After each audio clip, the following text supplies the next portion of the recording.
Ya, ini pun sering bolak-balik mau dibilang ya. Baca jelaskan tentang penjelasan sada ini supaya Anda jadi mengerti definisi sada, keyakinan, faith, ya, belief, ya, ya, diterjemahkan dalam Inggrisnya faith, belief atau yang lainnya, gitu. Sebenarnya juga nggak cukup dengan penterjemahan dalam bahasa Inggris dan apalagi langsung diterjemahkan ke Indonesia belief keyakinan, faith juga keyakinan itu sendiri. Nah, dalam bahasa Palinya sada, sada itu diterjemahkan seperti ini. Dari kalimat sam yang baik dan akar dah ya, meletakkan, menempatkan, menetapkan. Jadi kalau mau dibagi itu sadda itu jadi meletakkan yang baik, menempatkan yang baik dan menetapkan yang baik kalau dari sisi kata sadda. Nah, jadi entah itu sepadan atau tidak dengan keyakinan ya mungkin Anda bisa ini sendiri ya. Lalu ciri dari sadda itu artinya jadinya menempatkan atau memiliki keyakinan percaya pada latihan yang dapat dipercaya. Ini sadahana. Jadi menempatkan uh, kepercayaan pada latihan yang dipercaya. Atau meletakkan kepercayaan pada tiga latihan. Oka, pana, sada. Ya. Nah, itu cirinya. Jadi meletakkan kepercayaan pada tiga latihan. Yaitu sila, samadhi, dan panya. Fungsi dari sada, ya, fungsinya itu adalah menjernihkan faktor-faktor mental yang berasosiasi dengannya. Dibilang pasadana. Ya, pasadana. Nah, membersihkan jadinya. Jadi ini seperti batu kristal yang dimiliki oleh Raja Cakrawati. Ketika batu ini dicelupkan di air yang berlumpur, maka batu ini bisa mengendapkan lumpurnya sehingga airnya bisa diminum, jadi jernih. Ya, begitu juga ketika sada ini muncul dalam batin kita, maka itu akan bisa menjernihkan pikiran kita. Jadi batin kita tidak ada berasosiasi dengan hal-hal yang aku salah ketika ada keyakinan sadar secara prinsipnya ya, dan itu akhirnya memantapkan untuk kebaikan itu sendiri, dan itu dibilang pakadana, sehingga diibaratkan seperti seseorang yang memutuskan untuk menyeberang banjir. Saya akan berangkat, saya akan nyebrang, jadi mantap gitu. Makanya sada juga identik dengan berlawanan dengan keraguan, ya, keraguan-raguan, ya, dengan keyakinan. Artinya yakin tidak ada eh, apa hambatan untuk tidak melakukannya gitu. Tidak ada hambatan untuk melakukannya maksudnya dengan mantap. Ya, artinya tidak ada kekotoran batin di sana. Nah, itu. Jadi fungsinya memantapkan. Jadi sekali lagi ketika sada ini muncul tidak ada kekotoran batin dalam pikiran kita. Sekali lagi. Fungsinya di sana, ya. Lalu pacupatan atau manifestasinya menjadi tanpa berkabut akalusia dalam penyingkiran dari kekotoran batin. Berkabut, ya.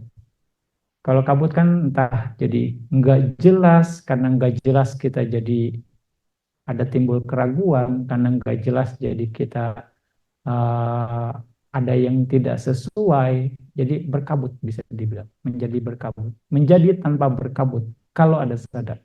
dan sebagai ketetapan hati adimuti yang manifestasinya. Nah, pada tanahnya adalah penyebab terdekatnya 8 objek yang harus kita tempatkan sada kita terhadap 8 objek ini, yaitu Buddha, Dhamma, Sangha, 3 latihan, sila samadipanya, masa lampau, masa depan, lalu masa lampau dan masa depan, dan juga paticca samuppada. Ini 8 hal yang harus kita yakini, kita tempatkan keyakinan kita, ya, dan mendengarkan Dhamma Sajati, Saddhamma Sawanam, sehingga kita akan punya sada yang murni, sada yang benar. Ya. Nah, di dalam Dhamma Sanggani Atakata, ya, di sini sada diumpamakan seperti seorang perwira yang berhasil menyeberangi sungai yang penuh dengan monster atau buaya, bertarung dengan menggunakan pedangnya, gitu. Jadi dengan kemantapan, sehingga orang-orang yang melihat keberhasilan mengikuti melintasi sungai tersebut. Nah, makanya dengan orang yang penuh keberhasilan ini menjadi inspirasi. Selain memantapkan, ini akan menjadi menginspirasi. Seperti Anda, saya praktek Dhamma. Dhamma ini banyak yang sudah membuktikan murid-muridnya Buddha. Jadi saya nggak perlu ragu terhadap Dhamma ini karena sudah banyak yang membuktikan. Sehingga saya akan terus lakukan. Nah, ini inspirasi itu. Ya, semuanya sudah on the track gitu. Jadi hanya tinggal masalah waktu. Saya nanti membuktikan juga. Nah, kira-kira seperti itu. Itu bentuk keyakinan ya. Jadi para arahat, para murid-murid Buddha zaman dulu dan juga di masa yang sekarang sudah banyak membuktikan Dhamma ini. Jadi saya tidak akan ragu untuk praktek Dhamma. Nah, inspirasi itu yang kita bangun, yang kita bentuk sehingga kita akan melakukannya dengan mantap. Ya, jangan benar nggak sih ya? Apa benar nih misalnya masih bisa dipraktekin? Apa mungkin? Kira-kira seperti itu. Ya, kira-kira seperti itu. Nah, akhirnya sada menjadi aspirasi atau inspirasi mengawali praktek ya kebaikan itu sendiri, praktek Dhamma itu sendiri, yaitu kedermawanan, menjalankan sila, menjalankan praktek uposata, dan bermeditasi. Ya, di banyak sutta Buddha menjelaskan tentang ini semua, variasinya, macam-macamnya, gitu kan. Dan pasti karena penjelasan Buddha itu banyak yang berhasil, baik dari sisi duniawi ataupun dari sisi spiritual. Jadi kita nggak perlu ragu untuk tidak melakukannya gitu, dengan penuh keyakinan. Nah di sana. Jadi ya Buddha mengatakan seperti itu, teks mengatakan seperti itu, kita lakukan dengan baik. Sambil terus memperbaiki kualitas praktek kita. Ya, lagi dan lagi dalam berbagai hal. Nah, kita sempurnakan praktek kita dengan berbagai cara. Itu. Nah, ini pengertian dari sada. Berikutnya lagi. Nah, dalam Milinda Panha, ya Mahawaga, itu Milinda Panha ini adalah percakapan antara Bante Nagasena dan Raja Milinda. Dan ini sangat bagus sekali kalau Anda bisa baca buku ini. Ini menarik, banyak hal-hal yang bisa membuka wawasan kita terhadap Dhamma itu sendiri.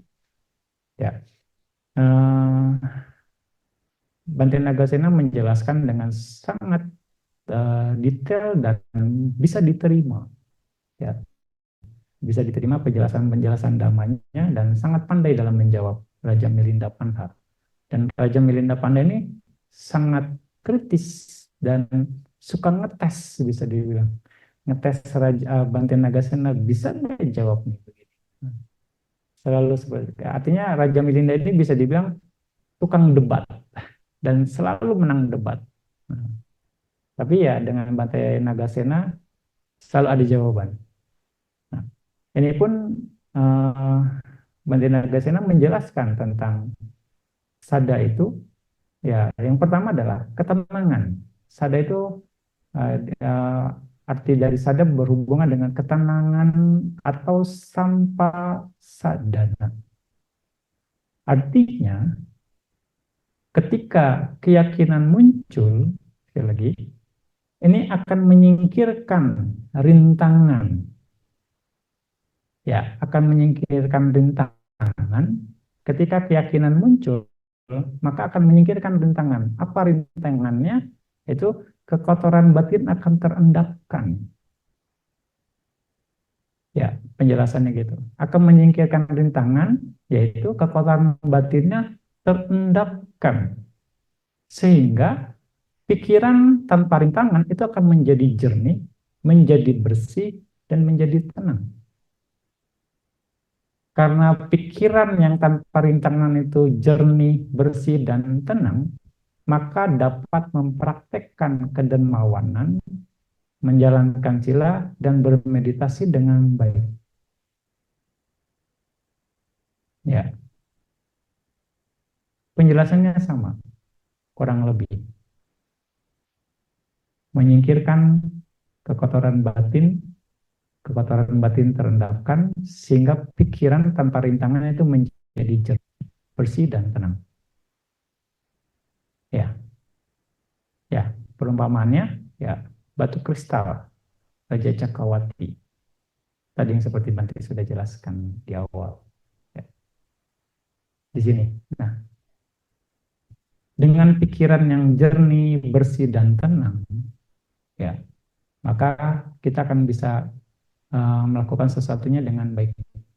Makanya Bante menerjemahkan ini, sada adalah bentuk ketulusan kita dalam melakukan kebaikan. Mana yang dengan tulus, maka tidak ada kekotoran batin di sana. Dengan tulus, pikiran kita akan tenang, jernih dan bersih dalam melakukan berdana, menjalankan sila, dan bermeditasi. Mau dikatakan, mau dibilang meditasi, ya nggak ada hasil, nggak muncul apa-apa, iya nggak apa-apa, saya lakukan ini perbuatan baik, tulus hati gitu. Ya kan, terus saja investasinya diproses. Ini menurut Buddha, ini ajaran Buddha kok. Nah, gitu. Ya saya respect sama Dhamma, kerjain. Nah, ya kan, ada ketulusan melakukan di sana. Sehingga ya udah, malah itu akan memperbaiki kualitas apa namanya? Latihan kita atau berdana. Ya, saya mau jadi kaya, kayak mau enggak, kayak mau masuk surga, mau enggak, saya lakukan dana.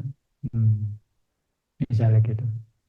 Ya kan, tanpa ada iming-iming atau yang lain. Mau dihargai mau enggak, kayak saya lakukan kebaikan, mau dibilang, karena kebaikan itu penting buat saya gitu, bisa dibilang, karena ini adalah bagian dari Dhamma. Saya mempraktekkan Dhamma yang Buddha ajarkan. Oke. Nah, mau diomelin orang juga bodoh amat, saya akan terus lakukan. Ini bagian dari praktek Dhamma. Nah, bisa dikatakan kan. Itu dengan keyakinan, sehingga kita dapat mempraktekkan Dhamma dengan baik. Nah, artinya dalam Milindapana itu sadar akan berhubungan dengan ketenangan atau sampa sadana.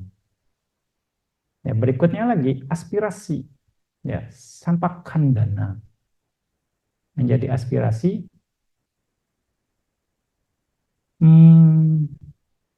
Artinya di sini menjadi aspirasi atau para pertapa yang merupakan yoga wacaro adalah orang-orang yang berlatih.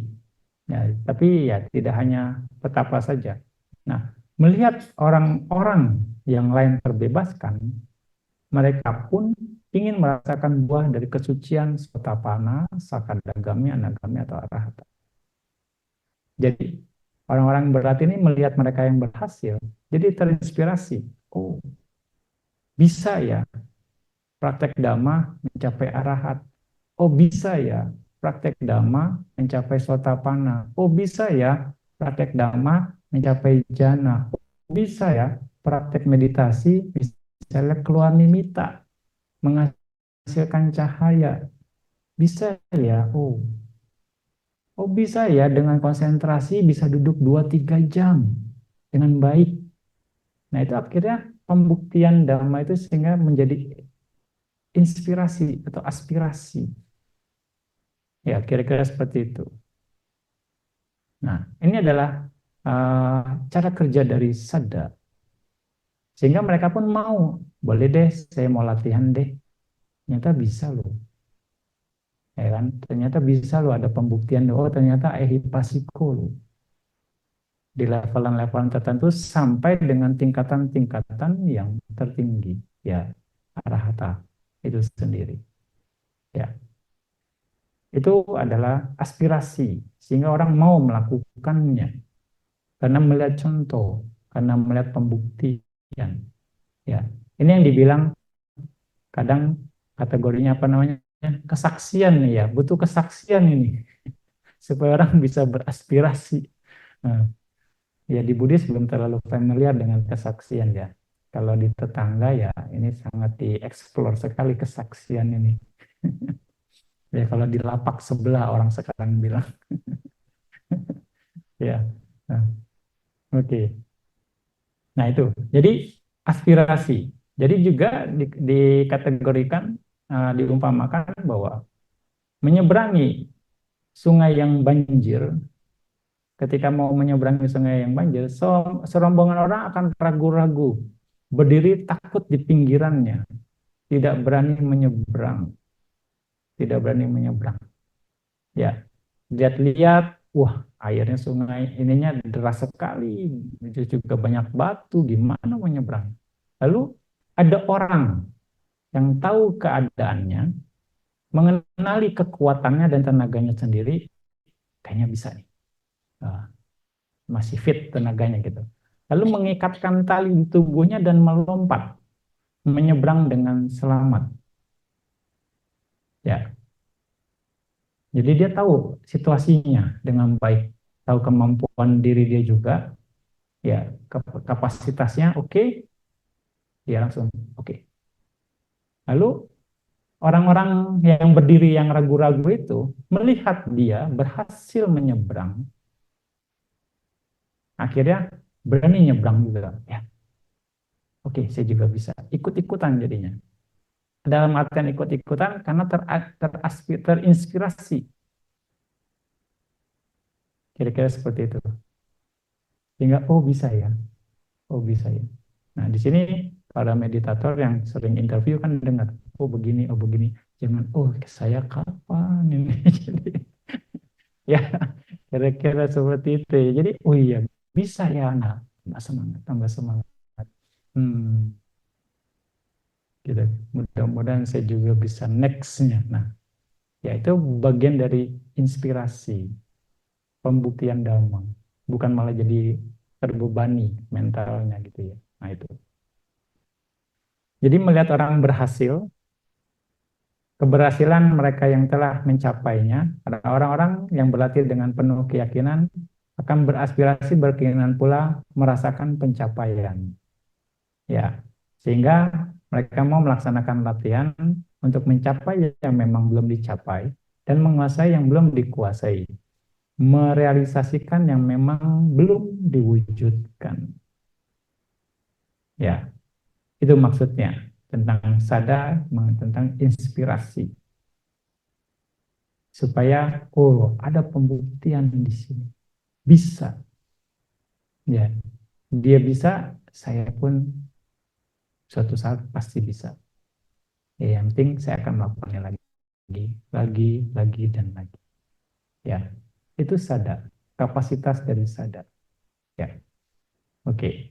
Nah, ketenangan dan aspirasi atau sampakandana. Ya, dua ini.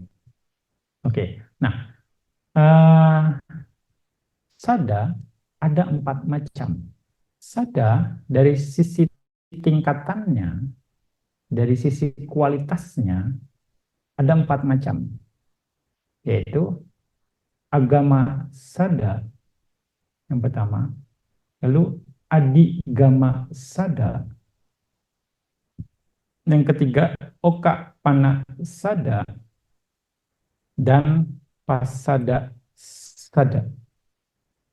Ya, ya, pasada sada, lalu oka pana sada, agama sada, dan adigama sada. Ya, nanti mulai dari pasada sada. Pasada sada ini, ya, pasada sada ini adalah keyakinan pada 3 permata karena Buddha, Dhamma, dan Sangha diakui layak untuk dihormati. Ingat, diakui layak untuk dihormati.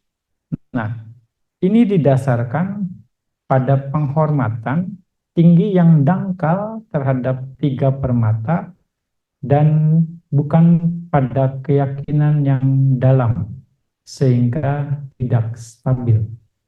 Dia hanya mengakui didasarkan pada keyakinan pada Buddha, Dhamma, Sangha, diakui layak untuk dihormati sehingga ini dangkal, ya, dangkal dan tidak stabil. Ini pasada sada. Nah, di sini penjelasan lagi lebihnya, tanpa keinginan berkomitmen dan menghormat pada ajaran Buddha. Ya, sehingga mengikuti apa yang orang lain lakukan tanpa pola pikir yang benar dan sesuai, dan menganggap remeh kebajikan dengan tidak melakukannya dengan serius. Itu aplikasinya. Ya, tidak melakukan dengan serius. Ya mungkin saja ikut-ikutan atau bagaimana. Tidak mengerti bagaimana melakukan kebajikan dengan respect atau bagaimana. Ya, menganggap remeh kebajikan. Nah, dan tidak cukup kuat untuk tidak diselingi keraguan karena tidak stabil, maka akan sering muncul keraguan. Ya, karena dia hanya mengakui ini layak untuk dihormati saja. Dan menyukai menghormat ajaran dari guru-guru yang lainnya. Ya,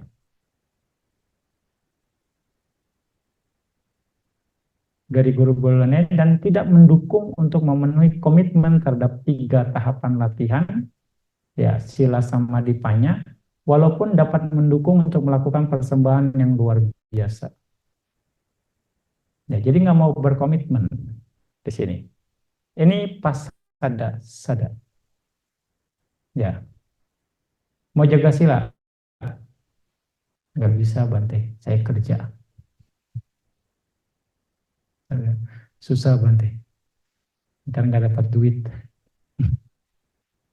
Misalnya gitu ya. Itu karena nggak mau komitmen secara ini. Ya, ini secara yang di masyarakat saja ya. Sebagai Buddhis, apa Buddha bilang, sebagai upasaka, setiap upasaka atas sila. Gak bisa, Bante. Bisa dipecat saya kalau atas sila. Secara ini ya. Oke. Ya. Oka Panasada. Oka Panasada ini adalah keyakinan yang terinspirasi oleh atribut-atribut mulia dari Buddha, Dhamma, dan Sangha. Ini datang dari keyakinan dan bertahan seumur hidup. Tetapi setelah dia meninggal, itu akan lenyap dari kesadarannya. Terinspirasi oleh atribut-atribut mulia. Ya. Di sini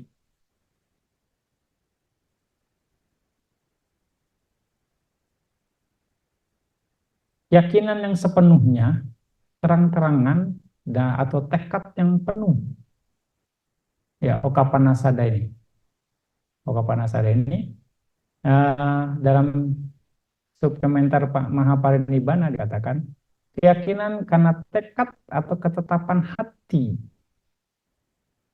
Ya, seperti menyelami dan masuk ke landasan keyakinan, lalu muncul timbul dengan tingkah laku, menghormat rupang Buddha dengan sungguh-sungguh, berdana bunga lilin air kepada Buddha seperti Buddha ada di hadapannya. Ya, kira-kira seperti itu. Ini adalah keyakinan. Ini harusnya minimal dimiliki oleh upasaka-upasika. Okapanasada ini. Beri, ya Okapanasada. Apa namanya, keyakinan yang terang-terangan, tekad penuh. Gitu. Lalu berikutnya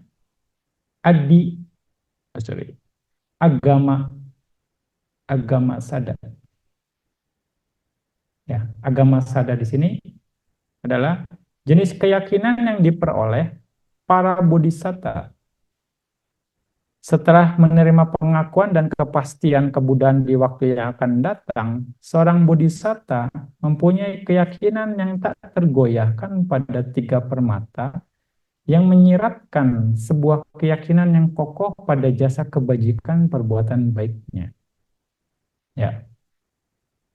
Jadi ketika sudah di definite prophecy, dia punya keyakinan yang kuat, yang sangat kuat. Ya, di sini dikatakan seorang dengan agama sada tidak dapat menahan diri untuk tidak melakukan suatu jenis perbuatan bajik yang sempurna, bahkan untuk sehari. Wah, nggak betah dia kalau nggak berbuat baik, mau dibilang. Ya, kalau sudah agama sada ini, makanya udah jadi candu deh, istilahnya. Berbuat baiknya. Nah, itu tipikal bodhisatta. Tipikal bodhisatta. Ya, mungkin kalau yang lain meditasi, nonton drakor dulu deh, gitu. Tunda dulu ntar habis nonton. Jadinya. Ya, atau nantilah gitu. Nggak ada, masih ada kesempatan yang lain. Hmm. Ya, tapi kalau yang agama sada, wah, tidak bisa ditunda, tidak dapat menahan diri untuk tidak melakukan suatu jenis perbuatan bajik yang sempurna, bahkan untuk satu hari. Gitu. Berikutnya adalah agama, dan ini dimiliki oleh bodhisatta, ya, para bodhisatta. Kehendak yang kuat, ketekunan dan tekad, karena ketekunan dan tekad untuk menjadi Buddha, dan percaya dengan pasti kusala yang dilakukan akan berbuah pencapaian kebudahan. Ya, itu adalah agama sada. Berikutnya adalah adigama sada, keyakinan karena penembusan. Keyakinan yang ditumbuhkan oleh orang suci yang telah memenangkan buah dari jalan pengetahuan, yang telah merealisasi nibbana. Jadi adigama sada ini para Arya, minimal Sotapanna. Sotapanna, Sakadagami, Anagami, dan Arahat. Ya, ini adalah adigama sada. Keyakinan karena penembusan. Ya, keyakinan karena penembusan yang dimiliki oleh para Arya. Dengan merealisasi Maggapala, ya dimiliki oleh orang-orang suci yang merealisasi Maggapala itu sendiri. Ya, ini adalah keempat jenis sada yang harus kita mengerti dengan baik. Ya, ya dari keempat jenis ini, yang pas sada-sada bisa dikatakan kebanyakan orang, ya khususnya Buddhis gitu ya. Ya, ini yang dibilang Buddhis KTP. Ya, KTP-nya aja Buddhis, tapi nggak mau berkomitmen, mau dibilang pasada-sada. Nah ini dikatakan keempat ini yang pasada sada sebenarnya ada hadiah yang langka.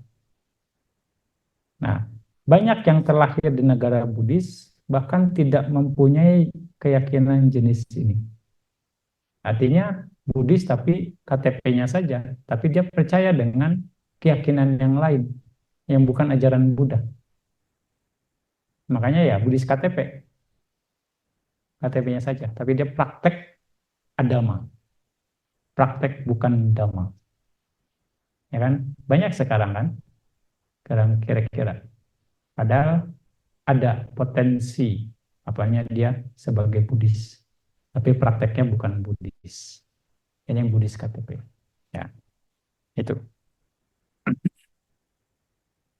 Ya, ini adalah jenis-jenis sada yang Anda harus bisa pahami dengan baik. Ya, sebatas informasi, ya, pengetahuan tingkat-tingkatan sada itu sendiri. Nah, kira-kira Anda yang mana? Kira-kira yang mana? 3, 4? Atau tengah-tengah antara 3 dan 4? Hmm. Kadang 3, kadang 4. Atau kebanyakan 4. Nah, ya ini kita perlu perlu apa namanya?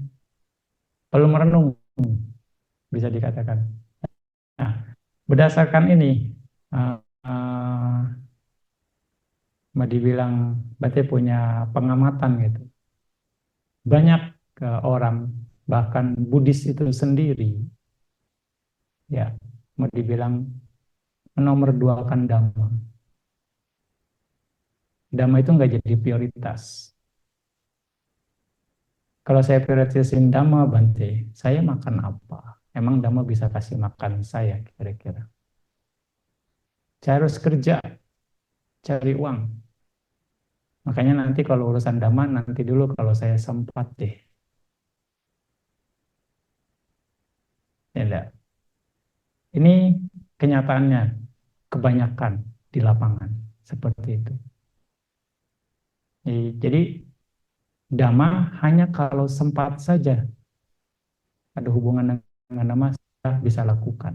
Kalau tidak, ya saya prioritasin keluarga dulu deh. Saya prioritasin dulu usaha dulu. Padahal kalau kita telaah lebih jauh nih, Anda dapat uh, fasilitas, itu kan berbuahnya karma baik. Anda dapat kesehatan, berbuahnya karma baik. Dari perbuatan bajik. Ya, yang mana itu bagian dari dhamma itu sendiri. Ya kan? Buddha mengajarkan tentang kebajikan, berdana, ya kan, menjaga sila. Efeknya apa? Meditasi. Manfaatnya apa? Pahalanya apa mau dibilang? Ya, kesehatan, menjadi kaya raya, punya jabatan, atau yang lain. Itu adalah bentuk-bentuk kebaikan. Ya, nah itulah dengan kenyataan seperti ini, itu menunjukkan kualitas dari makhluk saat ini. Yang kebanyakan, ya, ini hasil pengamatan Bante gitu ya. Ya, benar atau tidak, ya semoga saja salah, semoga memang ini. Jadi ya banyak dari umat Buddha sendiri tidak memprioritaskan Dhamma saat ini.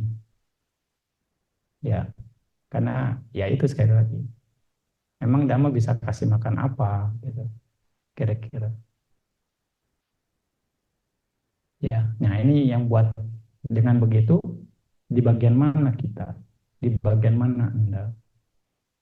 Padahal Buddha mengajarkan Dhamma ya dengan banyak cara untuk memperoleh manfaat dari Dhamma itu sendiri. Ya enggak? Kira-kira Anda setuju enggak?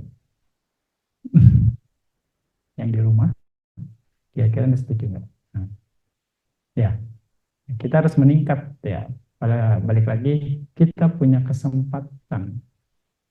Kita punya kesempatan untuk istilahnya meningkatkan kualitas kita dari sada itu sendiri. Sehingga kita bisa paham, oh iya, benar juga ya yang Banda omongin ya. Jadi saya harus improve nih. Sesuatu yang berhubungan dengan Dhamma, Dhamma harus saya prioritaskan. Tinggal pengaturan waktunya saja, mungkin itu yang perlu di-manage dengan baik, yang diatur dengan baik, kira-kira ya. Nah, karena balik lagi, sampai sejauh ini, Bante yakin bahwa Dhamma sesungguhnya sudah banyak memberikan manfaat buat kita. Disadari atau tidak disadari ya. Benar nggak? Kita dengar Dhamma, oh benar ya. Kita terinspirasi, oh iya ya, benar ya. Berarti kan sebenarnya itu Dhamma sudah memberikan manfaat buat kita kan. Ketenangan, kebahagiaan. Tahu berdana akan bisa menyebabkan Anda jadi kaya. Sehingga Anda mau berdana. Itu jadinya ada manfaat yang Dhamma berikan. Anda punya potensi karma baik untuk menjadi kaya di kemudian hari.